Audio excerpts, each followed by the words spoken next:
Just a very little old lady.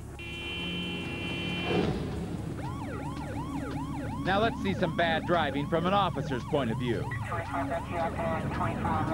This police car is responding to a call with its lights on and siren blaring, but these dumb drivers aren't pulling over.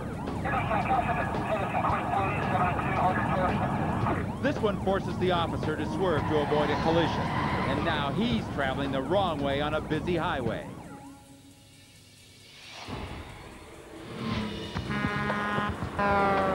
Will not accept that it's a highly dangerous road. Now it's off to Britain, where it's a red-letter day for this highway engineer. His safe new freeway has just opened to the public, and here he is bragging about how their high accident rate is a thing of the past. In general, the accident rate on the A19 is below the national average. Well, the boys from the highway department sure seem impressed with that. But look what happens next. As soon as that work is finished, the Central Reserve safety... Wouldn't you know it? And right in front of the TV cameras, too. What are the chances of that happening again? Pretty good, actually.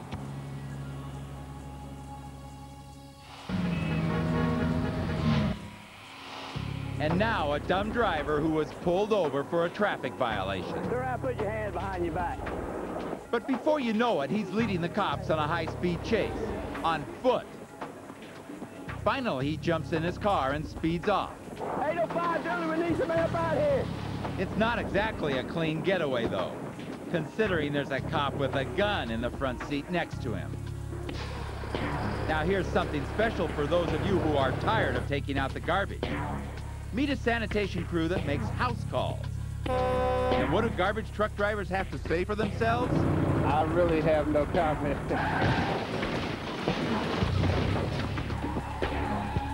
And finally, meet a driver who stole a black sedan. Then realize that there was an angry pit bull in the back seat. Hey, wait a minute. Who's driving this car anyway? Another bad driver. So remember, the best way to protect yourself against bad drivers is to slow down, keep your eyes on the road, and always wear your seatbelt. I'm Sheriff John Bunnell. Stay safe.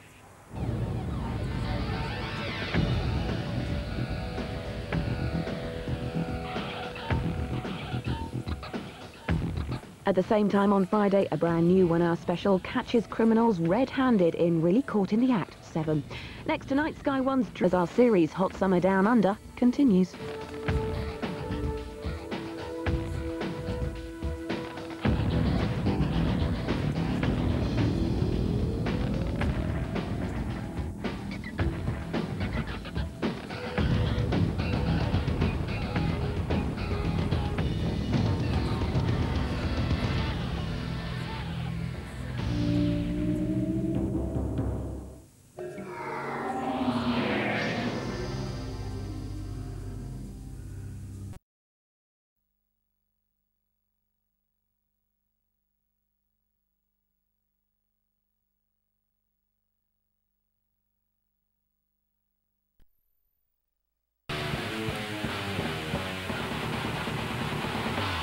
Good evening.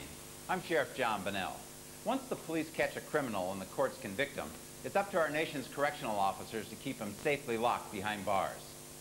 Tonight we'll take you behind prison walls to show you exclusive video of the horrifying violence correctional officers must face each day.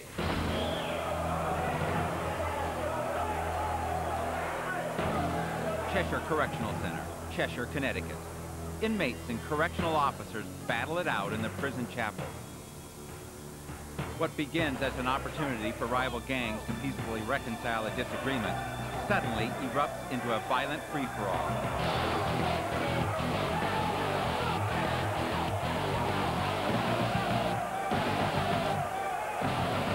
The incident begins on March 28, 1993, over a disagreement about turf. As in many other prisons, there is a massive gang population at Cheshire. Within 24 hours of their arrival of any particular institution, they're a gang member. Without warning, fights break out in the four corners of the chapel. The action is captured by officers armed only with video cameras. With little regard for their own safety, the officers place themselves between the rival inmates and try to break up the fight.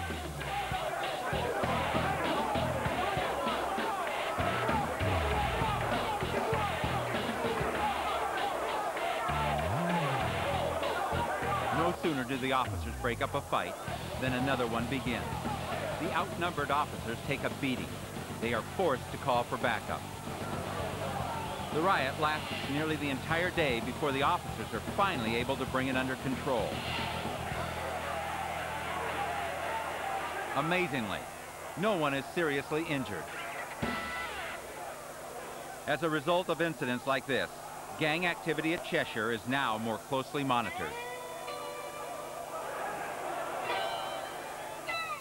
December 28, 1989. 2 inmates at the Central Utah Correctional Facility are on a violent rampage. Return to your cell or we will use force against you.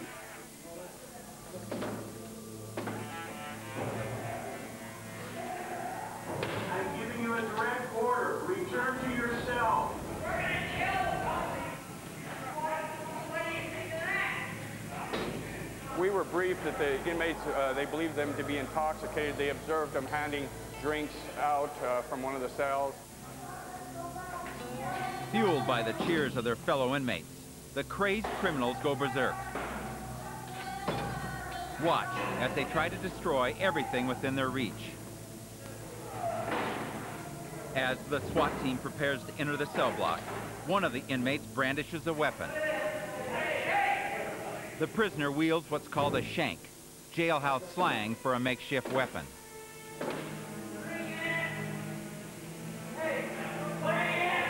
They had armed themselves with some homemade weapons that they'd made from mop and broom handles. They were observed passing weapons to the people inside the cells. It was meant to assault the team as it came in. I'm giving you a direct order. Return to your cell or we will use force against you. When the inmates refuse to retreat, the officers toss a sting ball grenade into the ravaged room. A sting ball grenade, a riot control hostage rescue grenade that contains 115 .45 caliber rubber balls inside.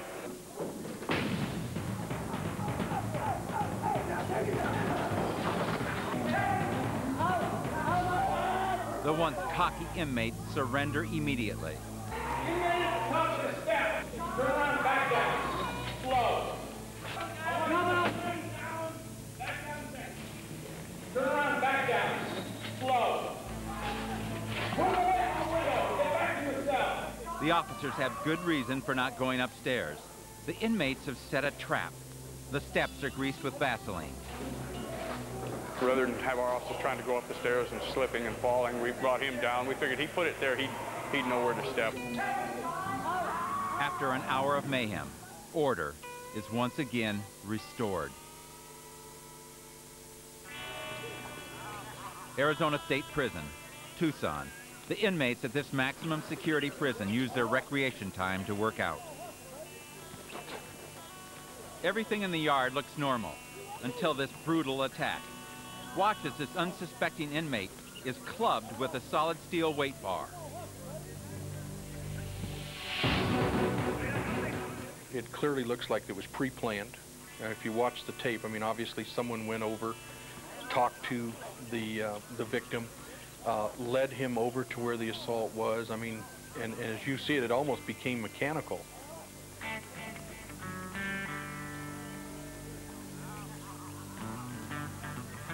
After reviewing the video, it showed that there was a second inmate who stepped out from behind the weight pile, and as the inmate fell down to the ground, he stepped out to hit him again with the second weight bar.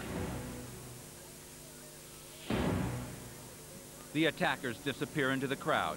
Despite a fellow prisoner fighting for his life, no one comes to his aid. Inmates didn't react much to this. In fact, some of them just kind of kept doing whatever they do and just kind of looked over and so, you know, it tends to lead you to believe that this was probably something that was known amongst the inmate population. The intent was obvious by the video. It was an attempted murder. The victim survives, and his assailants are found guilty of conspiring to commit first-degree murder.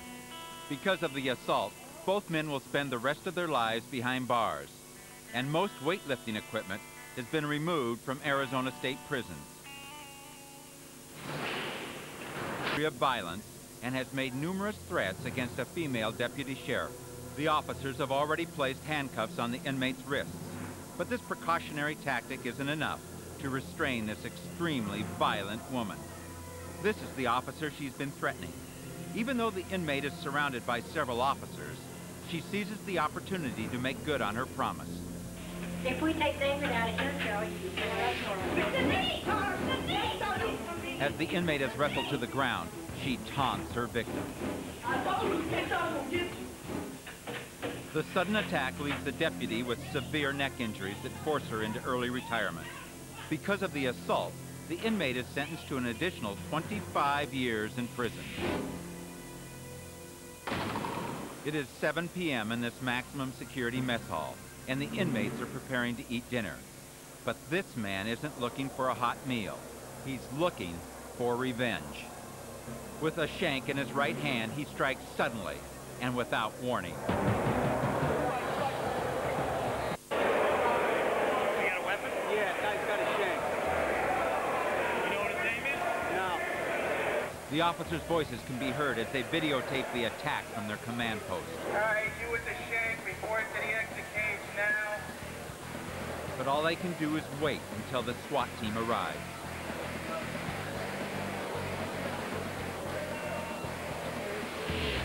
Look closely. In the right hand of the shirtless attacker is a 6-inch spike. We're dealing with a very violent population. These are individuals that have committed felonies, and many of them against persons, hurt people. The two inmates are at a stalemate, playing a lethal game of cat and mouse.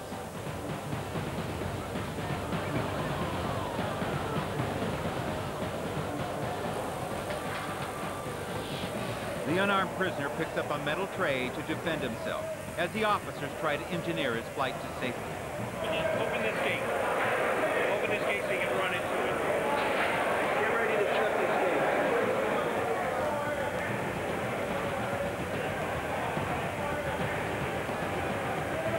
Amen, run! Run! Somehow, the victim deflects the deadly blows of his assailant's shank. Moments after the assault moves out of view, SWAT officers break up the battling inmates. All right, all inmates report to the serving line. Drop that weapon now! Amazingly, the inmate's stab wounds are not serious, and he recovers from the attack.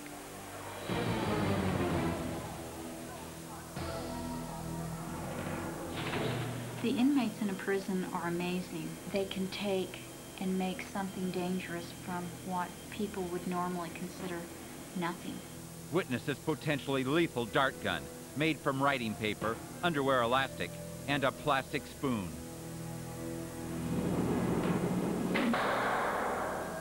To help curb prison violence, inmates are periodically asked to leave their cells so officers can search for contraband. If a prisoner refuses to cooperate, a highly trained and specially equipped detail of officers is dispatched to handle the situation. They employ a procedure known as a cell extraction. He says go, okay? They keep going after him with the shield, okay? Norfolk County Sheriff's Office and Correctional Facility, Dedham, Massachusetts. This inmate has refused to comply with orders to peacefully vacate his cell. He has caused a disturbance that is threatening to spread throughout the cell block. You've been authorized to use force and chemical agents. Are you willing to comply? The objective of the cell extraction is to gain control of the inmate with the least amount of force necessary. This is your second direct order. Lay down on your floor.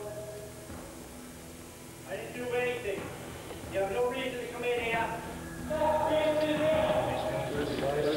20.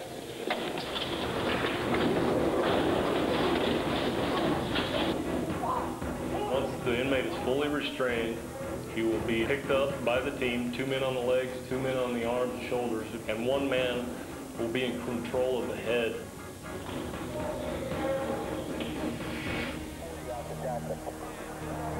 The first person, the number 1 man, is carrying a shield. There's a lot to look for. You're the first person in the cell. If he's going to throw something at you, throw a punch at you, throw the TV at you, any other piece of property, if he has a knife in his hand, there's a lot you've got to be thinking about. I'm leaving it up to you. You're not going to cooperate? Are you going to cooperate? Bannock County Jail, Pocatello, Idaho. This inmate is totally out of control. He has threatened officers with a shank and flooded his cell with toilet water. Turn around and put your hands behind your back and face that far wall. The extraction team tries to subdue the inmate by tossing chemical agents into his cell. He responds by stabbing at their hands with a shank.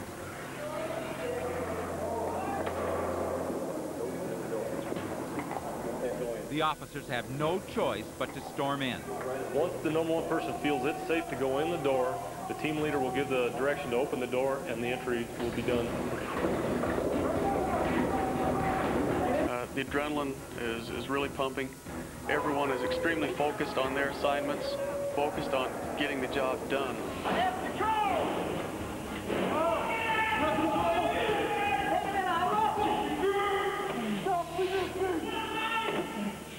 You've got 4 other people behind you going 100 miles an hour. Their momentum's pushing you through the door. It's the adrenaline you've got to deal with. Secure the door. After the cell extraction, personally, I feel stressed out, very traumatized, and has an effect on you. And if anyone says otherwise, I would say they're lying.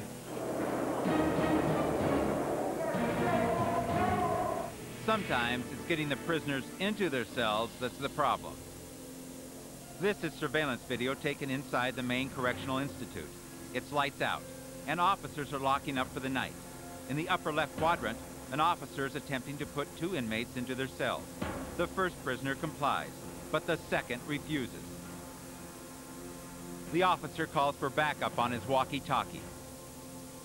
The inmate continues to disregard his orders. Before the other officers arrive, the inmate turns violent. The prisoner has a shank in his hand. The officer's only defense is a canister of mace. In the lower left screen, the support team responds. A well-placed kick from the officer stuns the inmate. When he bends over to pick up his shank, the officer grabs him long enough for help to arrive. It only takes seconds for the officers to get the upper hand. As it turns out, the inmate had sharpened the handle of his toothbrush, converting it into a makeshift knife. No one is hurt, and like it or not, the inmate is returned to his cell. Live together in a closed, confined space, bad things are bound to happen. Pitches Detention Center, Los Angeles County, California. A racial dispute among rival gangs erupts into a full-blown riot involving more than 2,000 inmates. Any object not nailed down instantly becomes a weapon. The violence is the result of an ongoing power struggle between African American and Hispanic inmates over control of the prison. They were limited in their weapons, but in spite of that, there were some severe injuries. Several puncture wounds caused with pencils, socks filled with soap, anything they could find to throw. As word of the initial conflict spreads, so does the riot. A half hour later, in a different part of the prison, another brawl breaks out. Surveillance cameras capture the action. As soon as we'd leave the dorm to go to another one, the thing would erupt again. The violence escalates. The inmates attempt to protect themselves from the flying debris by creating a shield out of bunk beds.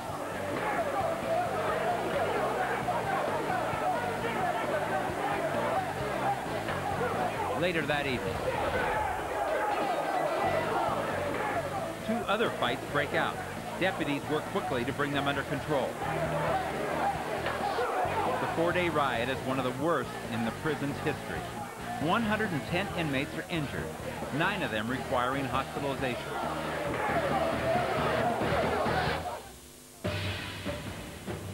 The longest prison riot in modern history didn't happen in the United States.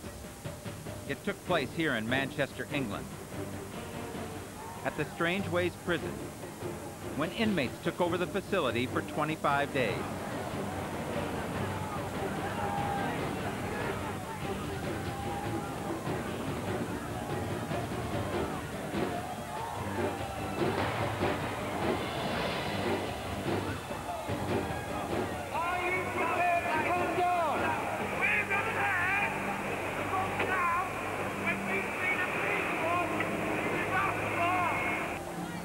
Inmates battle from the rooftops, pelting officers below with slate and bricks.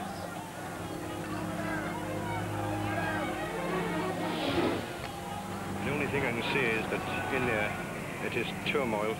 The bravery of the staff of all ranks, from the officer rank up to and including the governor ranks, is unbelievable. The rioters take their fellow inmates hostage.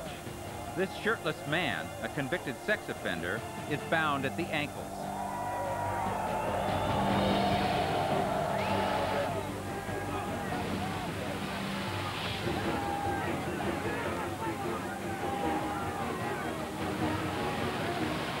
One inmate is killed. Tragically, a correctional officer dies of heart failure. Inside Strange Ways prison, the riot leaves nearly $2 million worth of damage. Puckle Church Remand Center, England, April 23, 1990. One of 5 copycat riots inspired by the Strange Ways siege. During the inmates' reign of terror, they bombard correctional officers with bricks and meat cleavers and pour boiling oil on the men below. The riot stretches into the evening. Heavily armed officers attempt to re-establish control of the prison. By morning, the disturbance is over, but not before nearly $3 million in damage has been done. Peterhead, England. During a 5-day takeover by angry inmates, 2 prison officers are brutally tortured.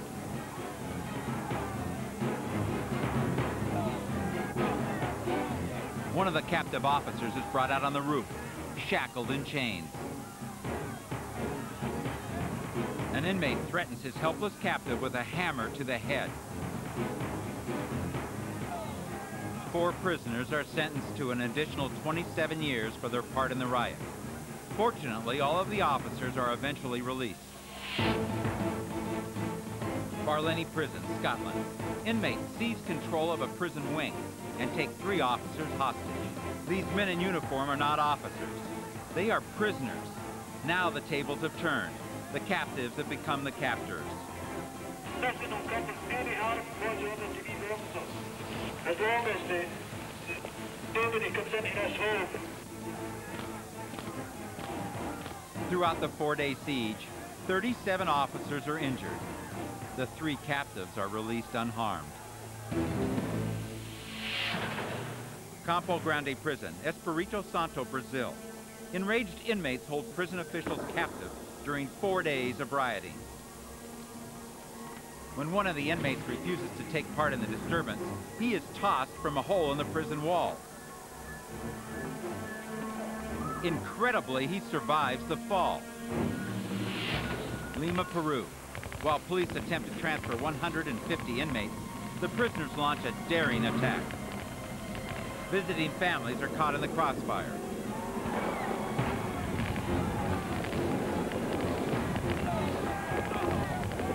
The inmates are armed with guns and explosives. They take to the roof in an attempt to keep the police at bay. More than 1,000 military troops are mobilized for an assault on the prison. For the next 5 days, there is heavy fighting. Police dynamite the prison in an attempt to seize control. Overpowered, the prisoners are forced to surrender. In the end, 28 inmates and 2 policemen are killed. Maracaibo National Jail, Venezuela. These smoldering remains are the result of an interracial revenge attack. Indian inmates have broken out of their cells and firebombed a section of the jail where white prisoners are confined. Many of the inmates perish in the attack. The National Guard responds with a barrage of tear gas that finally brings the riot under control. Despite the Guard's decisive action, 122 inmates die in the siege. Saint-Gilles Prison, Brussels, Belgium. A notorious Belgian gang leads a mutiny against correctional officers. The prisoners burn mattresses and throw debris at the officers. During the melee, 6 inmates manage to escape. It takes 200 riot police and firefighters to quell the uprising.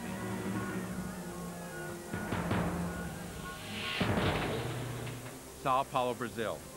Cardinal Dom Aloysius Lorscheider, a one-time candidate for Pope, comes to this maximum security prison on a mission of mercy. During his sermon, something goes terribly wrong. Knife-wielding inmates attack the 68-year-old holy man and take him and a member of his clergy hostage. A bishop comes to his aid, desperately trying to convince the angry inmate not to kill the man of God.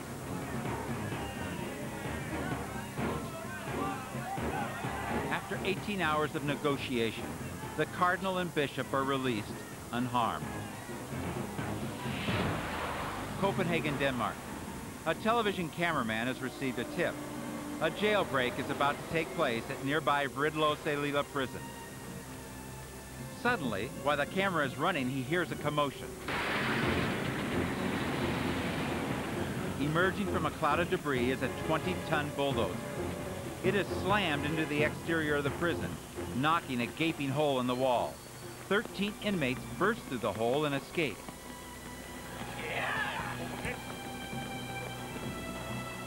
The stunned officers arrive to discover that their prisoners have escaped. They immediately fan out into the city in an attempt to capture the fugitives.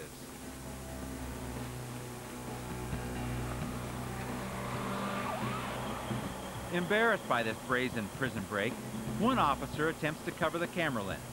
But the camera is the least of his worries.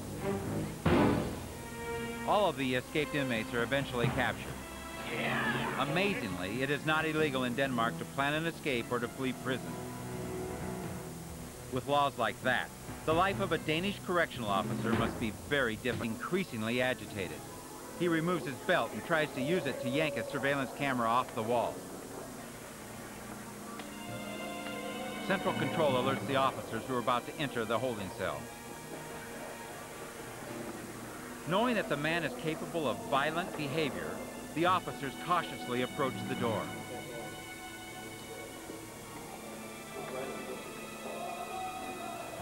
As the lead officer is about to enter the cell, the suspect prepares to attack. The lead officer responds with a blast of pepper spray. Other officers storm in, and the situation is quickly diffused.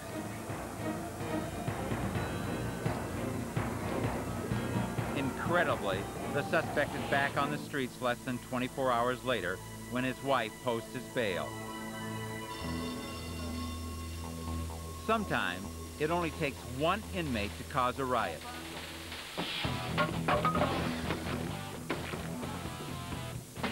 Back in, Frank! We've got an inmate busting up windows on a fire in the section. Have Barnes come in and get this camera. The inmate was out on a recreation period. That's his time out, to be out and have his time out of his cell. He was upset about something and lit a fire on the stairs. Get SWAT down here. This inmate has been in prison for a long period of time. He could be rational and calm, and if you say the wrong thing to the inmate, Back in, Frank. he could just explode. You never know when they're going to go off. As the officers prepare to secure the area, the inmate suddenly retreats back to his cell. Yeah. Is any cell locked? Lock the cell and turn the fire hose on in that order. Lock the cell! Go! Ready? Yeah. Lock the cell.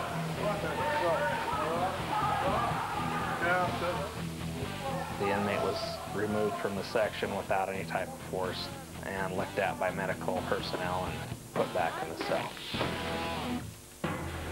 Colorado State Penitentiary, Canyon City, Colorado. It is 11:20 a.m. in the exercise room at this maximum security prison. Correctional officers begin to strip search a prisoner who is serving a life sentence for murder. Watch as this routine procedure suddenly turns violent.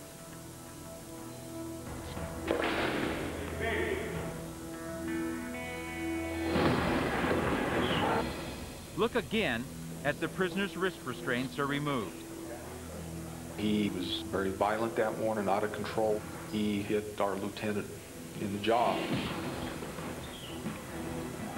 Incidents happen quick, and you need to be prepared for that. 4 officers wrestle the inmate to the ground. Despite being outnumbered, he refuses to give up. You see it in their behavior. You know who the lifers are. They really don't have anything to lose. They know they're going to die in prison, and they're here for life anyway.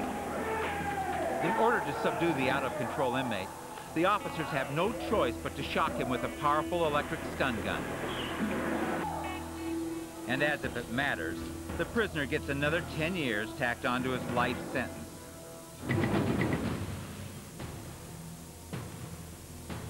July 6, 1994. 2 white supremacist inmates corner an African-American inmate in the shower area. As the SWAT team prepares to enter the shower area, the attacker casually wipes the blood from his hands. The assault lasts several minutes before the SWAT team is able to intercede.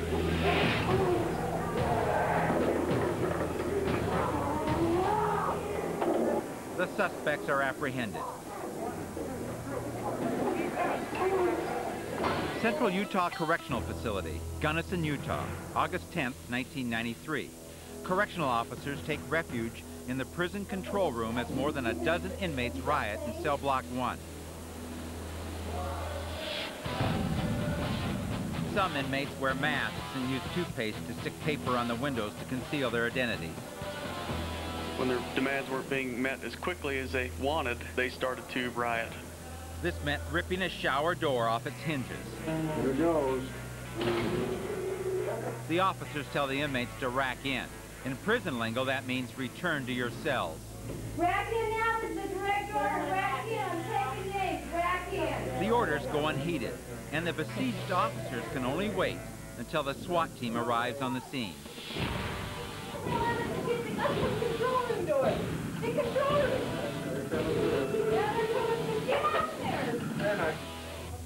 The inmates use the shower door as a battering ram to attempt an escape from their cell block. Get out the door. Close that unit entry. That's the door. Close it. Close it. Attention, all inmates in Feeder Section 1. Return to your cells now, or extreme force will be used against you. Return to your cells now. Again, the officers' orders are ignored. The inmates relentlessly bash the severely weakened door. They're going to break this door. Yeah, they are.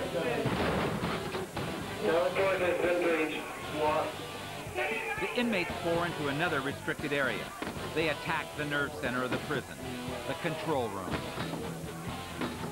Now the only thing separating the hell-bent inmates from the correctional officers is a single layer of reinforced glass.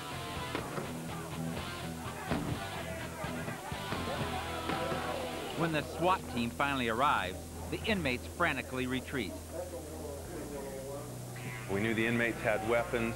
This door had been breached. That meant our control room was in jeopardy. We were hurrying because the officers' lives would probably be the next thing in jeopardy. Go back to your cells now, or force will be used against you. Go back to your cells.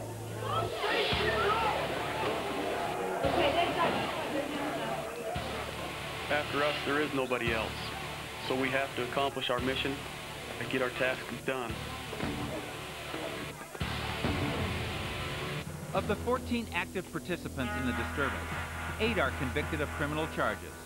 Since the incident, only low-risk offenders are housed in this section of the prison. Extremely proud of the way they handled it. If they would have handled it any other way, somebody would have gotten hurt in that situation. East Jersey State Prison, also known as Rahway. Home to some of the most dangerous criminals in the entire country. They bring the violence of the streets to life on the inside. Rahway correctional officers must cope with this constant danger. John Cunningham has worked there for over a decade. What we've done is we've taken the most violent people out of society, put them all together in one area, and a lot of people can't understand why the inmates act the way they do. October 15, 1996. A fight breaks out in the mess hall while other inmates stand and watch. A lot of times the mess hall becomes the main area for fights because there's no officers on the floor.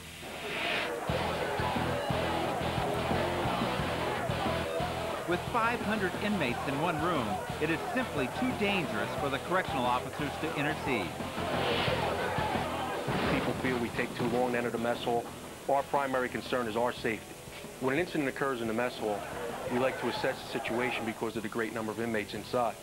This time, the altercation is broken up before officers have to risk entering the mess hall. March 17, 1997. Another mess hall disturbance. One inmate holds down the victim while another mercilessly stabs him with a shank. The prisoner is pummeled for more than 5 minutes. He takes refuge under a table. The weapon that was used was similar to this. It was made out of plexiglass. The victim in this case was very lucky that the shank actually broke. Officers arrive to stop the assault, and the two attackers are taken into custody. Somehow, the victim leaves the scene under his own power. February 2nd, 1997. Two fights break out at once in the Rahway mess hall. Back it off! Back it off! Stop fighting now! The inmates are too busy beating on each other to follow the officer's commands. Get up and go over to the cage! Break it up and go over to the exit cage! After a few minutes, the fight is over. What actually stopped this instance was the inmates got tired out of hitting each other. Everyone back up! And then at that time, they were extracted from the mess hall area. Stop and go over to the cage! The mess hall isn't the only place where violence can erupt in Rahway. On the morning of May 25th, 1994, inmates choose the prison yard to settle a dispute. A video camera rolls as a bearded inmate wearing a black shirt plots an attack. His victim, the prisoner dressed in red. When he turns his back, the attacker pulls out a shank. Despite being severely wounded, the victim continues to fight back.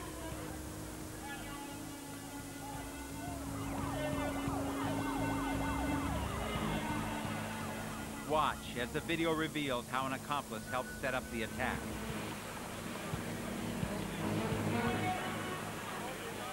He maneuvers him in such a position where his back is no longer against the fence. He's in an open area.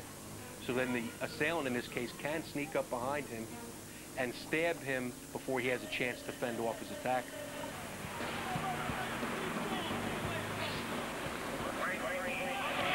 He's on the handball court! Handball court! For more than 100 years, Rahway has seen its share of violence. It is an ugly tradition, but one that is bound to continue. You have just witnessed some of the most terrifying acts of violence ever caught on tape. But if you think that was scary, consider this. 96% of these criminals will be back out on the street one day. I'm Sheriff John Bonnell. Stay safe.